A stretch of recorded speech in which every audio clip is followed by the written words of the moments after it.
नमस्कार दोस्तों, आप सभी का बहुत बहुत स्वागत है आपके अपने यूट्यूब चैनल बिनर्स एजुकेशन पॉइंट पर। सर्वप्रथम आप हमारे इस चैनल को सब्सक्राइब करें, वीडियो को लाइक एवं शेयर करें। हम डिस्क्रिप्शन बॉक्स में जाकर इंस्टा मौजू की लिंक के माध्यम से आप हमारे मुख्य परीक्षा एवं प्रारंभिक परीक्षा के हस्तलिखित नोट्स परचेस कर सकते हैं। मुख्य परीक्षा मध्य प्रदेश की जो प्रमुख रियासतों पेपर 1 यूनिट 5 के नए सिलेबस के अनुसार जो नोट्स हम आपके लिए लेकर आए हैं, जो कि MPPSC 2019 की जो मुख्य परीक्षा जनवरी के पहले सप्ताह, MPPSC 2021 की जो मुख्य परीक्षा तीसरे हफ्ते में होनी है, उनके लिए आपके लिए व्यवस्थित नोट्स रहेंगे। तो आज ही आप हमारे नोट्स परचेस करें। साथ ही साथ डिस्क्रिप्शन बॉक्स में जाकर इंस्टा मौजू की लिंक के माध्यम से आप हमारे मुख्य परीक्षा एवं प्रारंभिक परीक्षा के हस्तलिखित नोट्स भी परचेस कर सकती हैं। सबसे पहला इसका प्रश्न बनता है, बुंदेलखंड की अवस्थिति। तो आपको बताना है मध्य प्रदेश के उत्तर भाग में स्थित है। मध्य उच्च भूमि का हिस्सा है, पहाड़ी क्षेत्र अनेक स्थानों पर कटा फटा हुआ है। इस प्रकार से हमने बेसिक क्वेश्चन तो इसके कई बार देख चुके हैं, लेकिन इस बार हम इसके कुछ प्रमुख जो इसको देखेंगे, 3-3 नंबर के हैं। सबसे पहले तो हम देखेंगे बेगम महल। बेगम महल इसे रानी महल भी कहते हैं। राजा हृदय शाह ने यह महल मुमताज शहजादी बेगम चिमनी रानी के लिए बनवाया था। ग्राम चौगान में स्थित है। यदि बेगम महल के बारे में पूछा जाता है 3 मार्कर में और अब एक्यूरेट लिखना है तो आप 3 लाइनों में से ऐसे भी लिख सकते हैं। सबसे पहला लाइन में इसे रानी महल भी कहते हैं। दूसरा, राजा हृदय शाह ने यह महल मुमताज मुगल शहजादी बेगम चिमनी रानी के लिए बनवाया था, ग्राम चौगान में स्थित है। और तीसरा है राहतगढ़ का किला, सागर जिले में स्थित है राहतगढ़ का किला।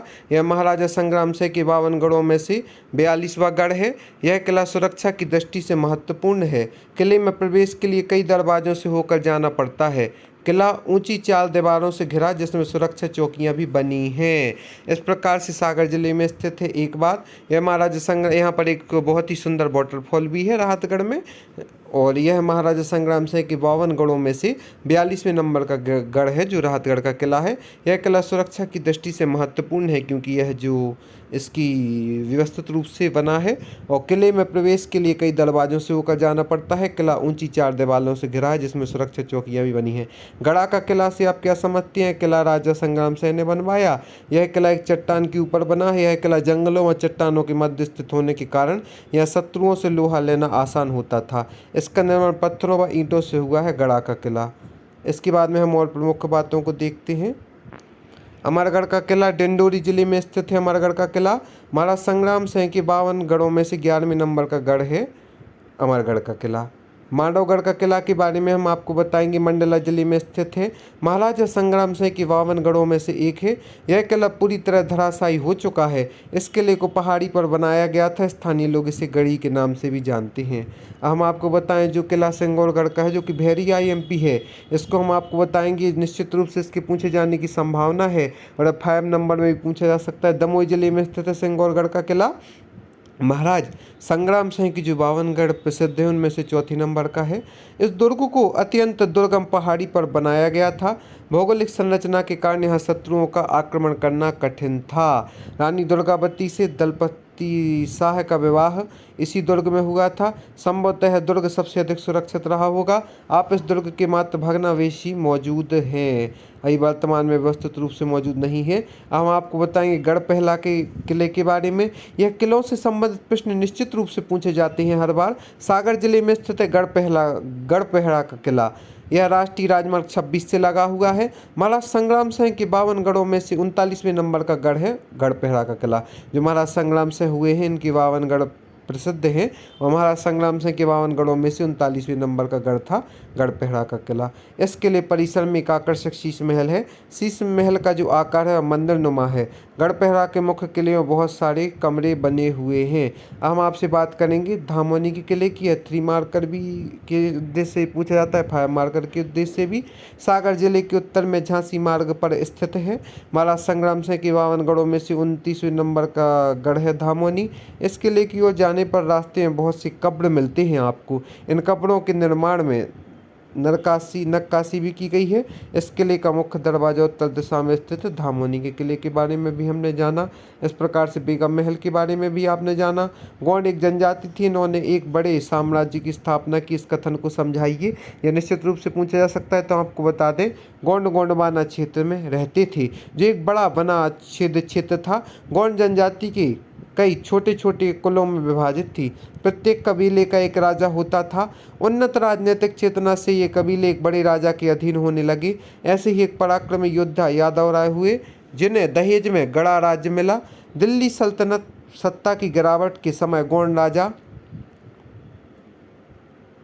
छोटे राज्यों पर हावी होने लगी। संग्राम सिंह ने सभी 52 गढ़ों को जीतकर गढ़ा राज्य में सम्मिलित कर दिया और मुगलकालीन शासक अक्टूबर के समय इसमें 70,000 गांव शामिल हो गए। 70,000 गांव शामिल होना एक बहुत बड़ी बात है दोस्तों। हम आपको बताएं, इन्होंने संपूर्ण प्रशासन को 84 इकाइयों में विभाजित कर दिया, जो 84 नाम से प्रसिद्ध हुए हैं। इस प्रकार कबीले के रूप में संगठित गोंड यादव राय के अधीन शासक बने और उनके साम्राज्य को उच्चतम शिखर पर संग्राम सिंह ने पहुंचाया था। इस प्रकार से हम कह सकते हैं गोंड एक जनजाति थी जिन्होंने एक बड़े साम्राज्य की स्थापना की। इस कथन के बारे में हमने प्रकाश डाला। काला पहाड़ के बारे में यदि आपसे पूछा जाए मित्रों, तो गौड़ वंशीय स्थापत्य नमूना है काला पहाड़। अवस्थिति पूछी जाए इसकी, तो यह रामगढ़ में अवस्थित है मित्रों। यह पत्थरों का अष्टफलकीय पहाड़ है काला पहाड़। हम आपको बताएंगे, छत्र साय हृदय साय की मृत्यु के बाद इनके पुत्र छत्र साय ने 13 वर्षों तक शासन किया। रघुनाथ साय के पुत्र ने इन्हें अंग्रेजों ने तोप से उड़ा दिया था। शंकर साय निजाम साय के प्रपुत्र, सुमेर सिंह के एकमात्र पुत्र। इन्होंने 1857 की क्रांति का नेतृत्व महाकौशल क्षेत्र से किया था। हम आपको बता दें कि जो प्रमुख स्थापत्य क्षेत्र है, गढ़कटंगा का किला, रानी बेगम महल, राय भगत की कोठी, विष्णु मंदिर, रामनगर का शिलालेख, कुआ और बावड़ियों का निर्माण, मंडला का किला, बरेला में रानी दुर्गावती की समाधि, ये कृतियाँ मध्य प्रदेश के उज्जवल भविष्य की साक्षी हैं। हम आपको और प्रमुख चीज़ों के बारे में प्रकाश डालेंगे। इस प्रकार से आप डिस्क्रिप्शन बॉक्स में जाकर इंस्टा मौजू की लिंक के माध्यम से हमारे हैंड रिटन नोट्स परचेस कर सकते हैं। और रानी अवंतीबाई के बारे में बताएं, रामगढ़ की रानी थी। पति का नाम इनके विक्रमजीत सिंह है। 1857 की क्रांति में इनका प्रमुख योगदान रहा है। इनकी अंगरक्षिका रानी अवंतीबाई थी।